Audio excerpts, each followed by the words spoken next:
TikTok dark mode in Android 2024.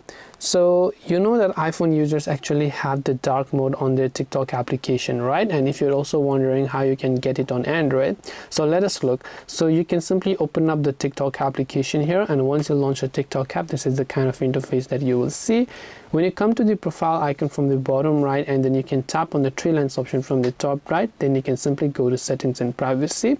You can see right over here, if you scroll down to account under content and display, you'll find an option that says display. So you want to go to display, and now you can simply switch to the dark theme on TikTok. So TikTok has actually made it available for Android users as well now. You can also use your device settings if that is actually what you prefer, and this way you'll be able to use TikTok in dark mode in Android. I hope that this video helped you. If you have got any more questions, feel free to also leave them down below.